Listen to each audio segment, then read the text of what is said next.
Welcome back to the channel. Today we're diving into a story that's as timeless as it is shocking, a tale of power, pride, and the peril of saying too much. Imagine a legendary Roman hero, a man who saved his city countless times, only to lose everything because he couldn't control his words. This is the story of Coriolanus, a man who went from being Rome's greatest warrior to its most infamous outcast.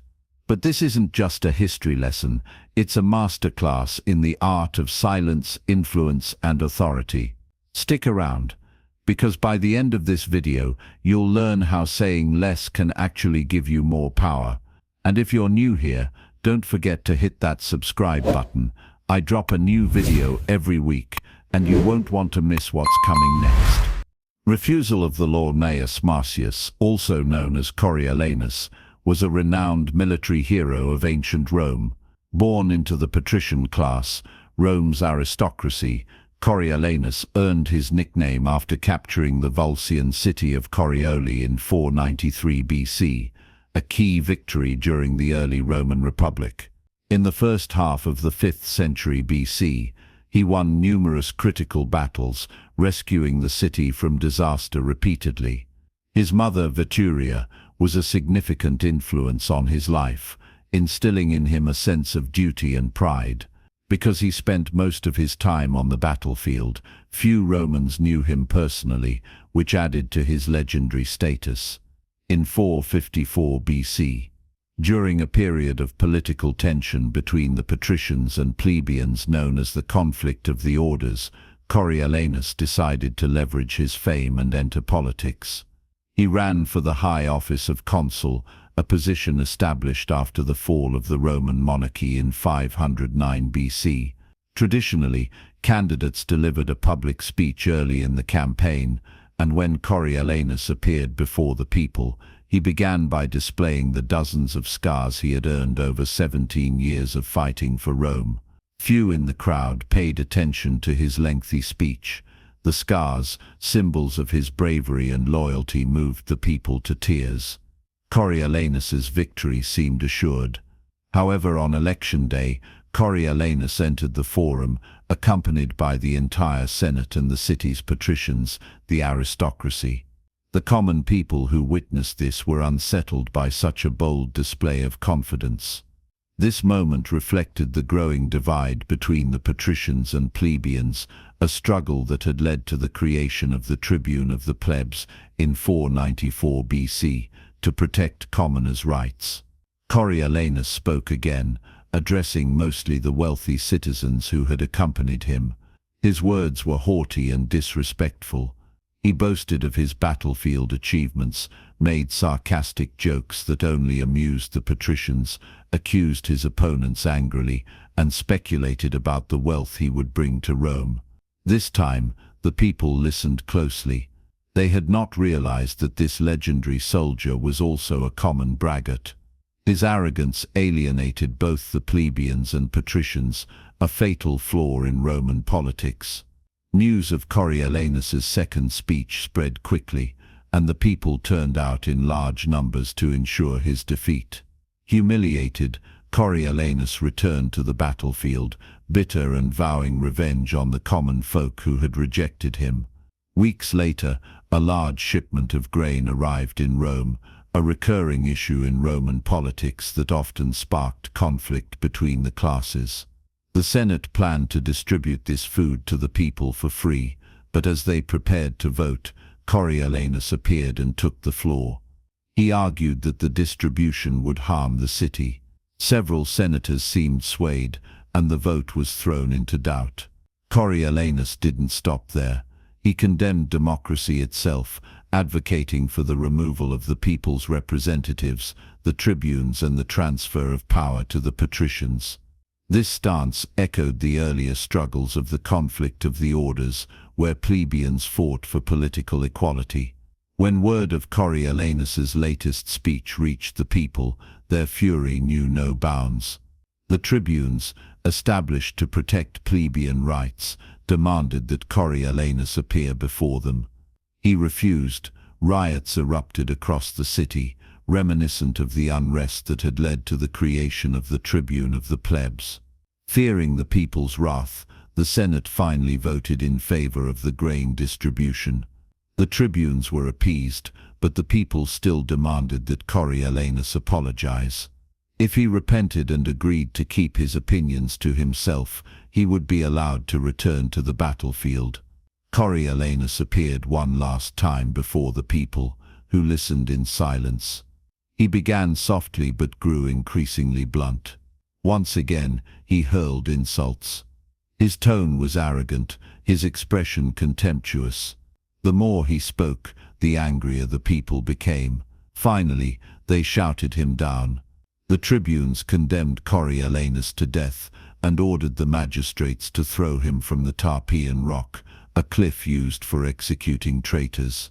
The crowd cheered. However, the patricians intervened, and the sentence was reduced to lifelong banishment. When the people learned that Rome's great military hero would never return, they celebrated in the streets. It was a celebration unlike any other, even surpassing those after defeating foreign enemies. In version before his entrance into politics, the name of Coriolanus evoked awe. Born in the early 5th century BC, Gnaeus Marcius, later known as Coriolanus, was a celebrated military hero of ancient Rome. His battlefield accomplishments, such as his victory at Coriolanus 493 BC, showed him as a man of great bravery. Since the citizens knew little about him, all kinds of legends became attached to his name. The moment he appeared before the Roman citizens in 454 BC, however, and spoke his mind, all that grandeur and mystery vanished. He bragged and blustered like a common soldier. He insulted and slandered people, as if he felt threatened and insecure. Suddenly, he was not at all what the people had imagined. The discrepancy between the legend and the reality proved immensely disappointing to those who wanted to believe in their hero. The more Coriolanus said, the less powerful he appeared. A person who cannot control his words shows that he cannot control himself and is unworthy of respect. Had Coriolanus said less, the people would never have had cause to be offended by him, would never have known his true feelings. He would have maintained his powerful aura, would certainly have been elected consul, and would have been able to accomplish his anti-democratic goals. But the human tongue is a beast that few can master. It strains constantly to break out of its cage, and if it is not tamed, it will run wild and cause you grief. Power cannot accrue to those who squander their treasure of words. As Leonardo da Vinci observed in the late 15th century, the oyster opens completely when the moon is full, and when the crab sees one, it throws a piece of stone or seaweed into it, and the oyster cannot close again, so that it serves the crab for meat. Such is the fate of him who opens his mouth too much, and thereby puts himself at the mercy of the listener. Compliance of the law in the court of Louis XIV, who ruled France from 1643 to 1715, nobles and ministers would spend days and nights debating issues of state. They would confer, argue, make and break alliances, and argue again, until finally the critical moment arrived. Two of them would be chosen to represent the different sides to Louis himself, who would decide what should be done. After these persons were chosen, everyone would argue some more. How should the issues be phrased? What would appeal to Louis? What would annoy him? At what time of day should the representatives approach him, and in what part of the Versailles Palace, completed in 1682? What expression should they have on their faces? Finally, after all this was settled, the fateful moment would arrive. The two men would approach Louis, always a delicate matter, and when they finally had his ear, they would talk about the issue at hand, spelling out the options in detail. Louis would listen in silence, a most enigmatic look on his face. Finally, when each had finished his presentation and had asked for the king's opinion, he would look at them both and say, "I shall see." Then he would walk away. The ministers and courtiers would never hear another word on this subject from the king. They would simply see the result. Weeks later, when he would come to a decision and act, he would never bother to consult them on the matter again. In version, Louis XIV, known as the Sun King, was a man of very few words. His most famous remark, "L'État, c'est moi, I am the state," spoken in 1655, was nothing short of pithy yet eloquent. His infamous "I shall see" was one of several extremely short phrases that he would apply to all manner of requests. Louis was not always this way. As a young man in the early 1640s, he was known for talking at length, delighting in his own eloquence. His later taciturnity was self-imposed, an act, a mask he used to keep everybody below him off balance. No one knew exactly where he stood or could predict his reactions. No one could try to deceive him by saying what they thought he wanted to hear, because no one knew what he wanted to hear. As they talked on and on to the silent Louis, they revealed more and more about themselves, information he would later use against them to great effect. In the end, Louis' silence kept those around him terrified and under his thumb. It was one of the foundations of his power. As Saint Simon, a courtier and memoirist, wrote in the early 18th century, "No one knew as well as he how to sell his words, his smile, even his glances. Everything in him was valuable because he created differences, and his majesty was enhanced by the sparseness of his words." It is even more damaging for a minister to say foolish things than to do them. Cardinal de Retz, 1613–1679. Pathway to authority. Power is in many ways a game of appearances, and when you say less than necessary, you inevitably appear greater and more powerful than you are. Your silence will make other people uncomfortable.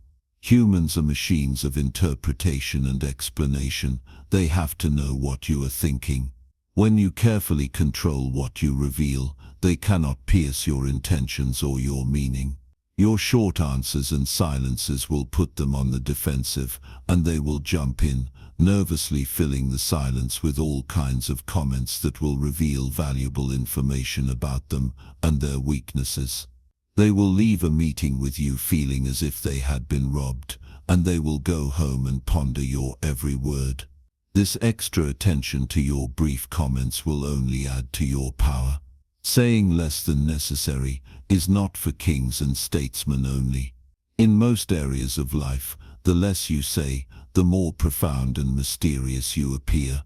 As a young man, the artist Andy Warhol, born in 1928, had the revelation that it was generally impossible to get people to do what you wanted them to do by talking to them. They would turn against you, subvert your wishes, disobey you out of sheer perversity. He once told a friend, "I learned that you actually have more power when you shut up." In his later life, Warhol employed this strategy with great success. His interviews were exercises in oracular speech. He would say something vague and ambiguous, and the interviewer would twist in circles trying to figure it out, imagining there was something profound behind his often meaningless phrases. Warhol rarely talked about his work. He let others do the interpreting. He claimed to have learned this technique from that master of enigma, Marcel Duchamp, another 20th century artist who realized early on that the less he said about his work, the more people talked about it. And the more they talked, the more valuable his work became. By saying less than necessary, you create the appearance of meaning and power. Also, the less you say, the less risk you run of saying something foolish, even dangerous. In 1825, a new Tsar, Nicholas I, ascended the throne of Russia. A rebellion immediately broke out, led by liberals demanding that the country modernize, that its industries and civil structures catch up with the rest of Europe. Brutally crushing this rebellion, the Decembrist uprising, Nicholas I sentenced one of its leaders, Kondratij Ryleyev, to death. On the day of the execution, Ryleyev stood on the gallows, the noose around his neck. The trapdoor, but as Ryleyev dangled, the rope broke, dashing him to the ground. At the time, events like this were considered signs of providence or heavenly will, and a man saved from execution this way was usually pardoned. As Ryleyev got to his feet, bruised and dirtied but believing his neck had been saved, he called out to the crowd, "You see, in Russia they don't know how to do anything properly, not even how to..." A messenger immediately went to the Winter Palace with news of the failed hanging. Vexed by this disappointing turnabout, Nicholas I nevertheless began to sign the pardon. But then did Ryleyev say anything after this miracle? The Tsar asked the messenger. "Sire," the messenger replied, "he said that in Russia they don't even know how to make rope." "In that case," said the Tsar, "let us prove the contrary," and he tore up the pardon. The next day, Ryleyev was hanged again. This time, the rope did not break. Learn the lesson. Once the words are out, you cannot take them back. Keep them under control. Be particularly careful with sarcasm. The momentary satisfaction you gain with your biting words will be outweighed by the price you pay. Authority, never start moving your own lips and teeth before the subordinates do. The longer I keep quiet, the sooner others move their lips and teeth. As they move their lips and teeth, I can thereby understand their real intentions. If the sovereign is not mysterious, the ministers will find opportunity to take and take. Han Feizu, Chinese philosopher, 3rd century BC turnaround. There are times when it is unwise to be silent.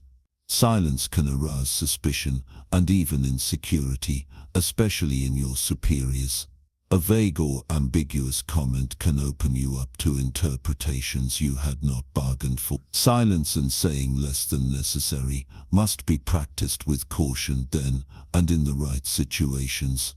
It is occasionally wiser to imitate the court jester who plays the fool but knows he is smarter than the king. He talks and entertains, and no one suspects that he is more than just a fool. Also, words can sometimes act as a kind of smokescreen for any deception you might practice. By bending your listener's ear with talk, you can distract and mesmerize them. The more you talk, in fact, the less suspicious of you they become. The verbose are not perceived as sly and manipulative, but as helpless and unsophisticated. This is the reverse of the silent policy employed by the powerful. By talking more and making yourself appear weaker and less intelligent than your muck, you can practice deception with greater ease. And that's the story of Coriolanus, a man who learned the hard way that words can be your greatest weapon or your downfall. Whether you're navigating politics, business, or even everyday relationships, remember, sometimes the most powerful thing you can do is say nothing at all. If you found this video insightful, give it a thumbs up and share it with someone who needs to hear this lesson. Don't forget to subscribe and hit the notification bell so you never miss a video.